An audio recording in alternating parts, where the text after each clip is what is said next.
Ce lundi 19 juin 2023, Anne-Sophie Lapix a eu l'opportunité de s'entretenir avec l'homme d'affaires controversé Elon Musk. Et la journaliste ne s'est pas laissé faire lorsqu'il a fallu le confronter à sa décision d'acquérir Twitter. Elle est même allée jusqu'à le contredire, quitte à l'agacer. Juste après avoir présenté le journal de France 2, l'interview d'Anne-Sophie Lapix avec Elon Musk a été diffusée sur la chaîne ce lundi 19 juin 2023.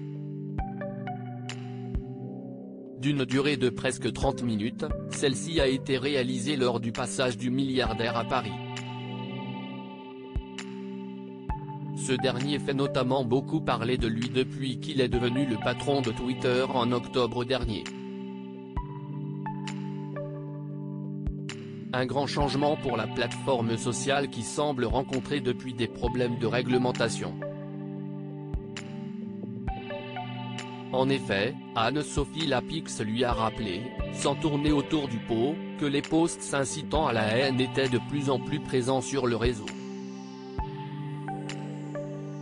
Elon Musk interrogé par Anne-Sophie Lapix sur les messages de haine sur Twitter. Vous parlez de recherche de la vérité.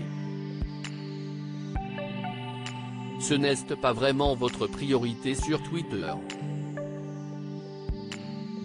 Vous avez racheté Twitter l'année dernière et vous avez renvoyé énormément d'employés, je crois 80%, et notamment des modérateurs qui devaient surveiller les réseaux pour éviter les messages racistes, les appels à la violence, la haine.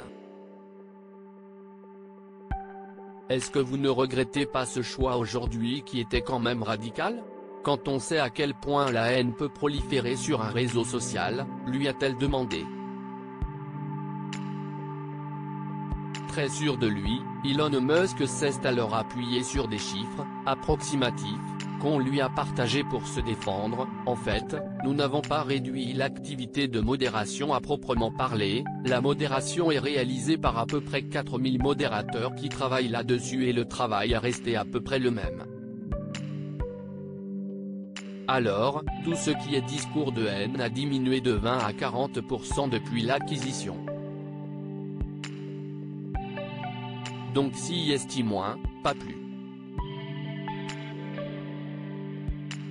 Mais Anne-Sophie Lapix n'avait pas les mêmes données. Et elle lui a fait savoir.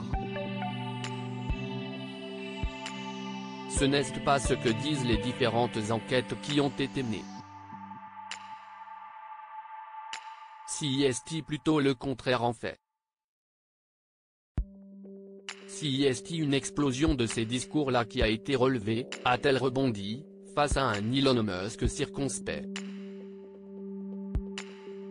Et pour elle de préciser, ce sont différentes études menées, qui ont été faites d'ailleurs même par des Américains, qui ont compté le retour de compte qui avait été supprimé. Y compris vos interactions avec les extrémistes que vous pourriez encourager sur les réseaux sociaux. Si est tout ce constat-là qui a fait partir d'ailleurs des annonceurs.